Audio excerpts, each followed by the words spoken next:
కేంద్ర ఆర్థిక శాఖ మంత్రి నిర్మలా సీతారామన్ ప్రవేశపెట్టినటువంటి బడ్జెట్లో అయితే మాత్రం కొత్త స్లాబ్ విధానం అయితే మాత్రం పన్ను చెల్లింపుదారులకు అయితే మాత్రం కొంత ఊరట కలిగిస్తుందని చెప్పొచ్చు. గతంలో అయితే మాత్రం 2,50,000 వరకే ఉండేది. తర్వాత ట్యాక్స్ అయితే మాత్రం కంపల్సరీగా ఉండేది. అయితే దాన్ని అయితే మాత్రం మార్చారు. దాన్ని మార్చి 3 లక్షల రూపాయలకు పెంచడం జరిగింది. 3 లక్షల లోపు అయితే మాత్రం ఎలాంటి పన్ను ఉండదు. అలాగే కొత్త పన్ను విధానంలో దాదాపు అంటే 3 లక్షల రూపాయల వరకు పన్ను ఉండదు. దీంతోపాటు స్టాండర్డ్ డిడక్షను 50,000 రూపాయల నుంచి 75,000 రూపాయలకు పెంచుతూ నిర్మలా సీతారామన్ అయితే మాత్రం బడ్జెట్లో ప్రకటించడం జరిగింది. ఇక 3 లక్షల రూపాయల వరకు అయితే పన్ను ఉండదు. కొత్త పన్ను విధానం కింద అయితే మాత్రం స్టాండర్డ్ డిడక్షన్ అయితే పెంచారు.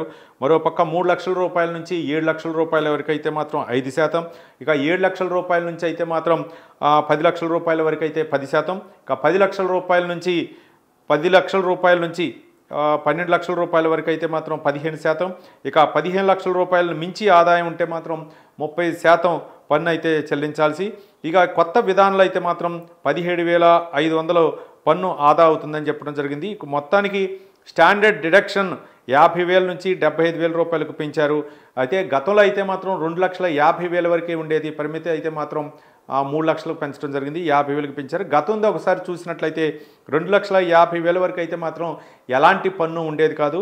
ఇప్పుడైతే మాత్రం 2,50,000 ఒక్క రూపాయి నుంచి 3 లక్షల వరకు 5% ఉండేది గతంలో.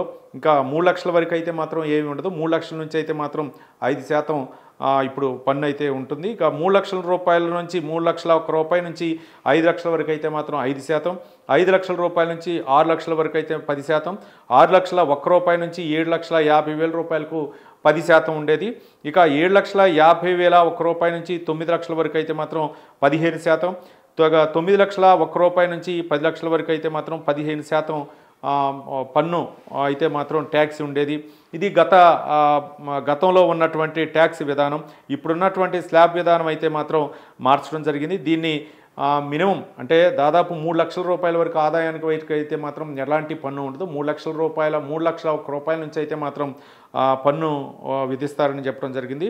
అక్కడ నుంచి కూడా 5%, అలాగే 3 లక్షల రూపాయల నుంచి 7 లక్షల వరకు 5%, అలాగే 7 లక్షల రూపాయల నుంచి 10 లక్షల వరకు ఏమో 10%, 10 లక్షల రూపాయల నుంచి 12 లక్షల రూపాయల వరకు 15%, ఇక 12 లక్షల నుంచి 15 లక్షల వరకు అయితే మాత్రం 20%, 15 లక్షలకు మించి ఆదాయం అయితే మాత్రం 30% పన్ను అయితే మాత్రం విధిస్తారు. ఇది కొత్త విధానం అమల్లోకి వచ్చిందని చెప్పేసి నిర్మలా సీతారామన్ అయితే ప్రకటించడం జరిగింది. ఇది మొత్తానికి అయితే మాత్రం 3 లక్షల లోపు అయితే మాత్రం ఎలాంటి ట్యాక్స్ పడదు. 3 లక్షల తర్వాతనే ట్యాక్స్ ఉంటుంది కాబట్టి కొంత ఊరట కలిగించినట్లుంది. ఇది పన్ను చెల్లింపుదారులకు అయితే మాత్రం బడ్జెట్లో ఊరట కల్పించారని చెప్పుకోవచ్చు.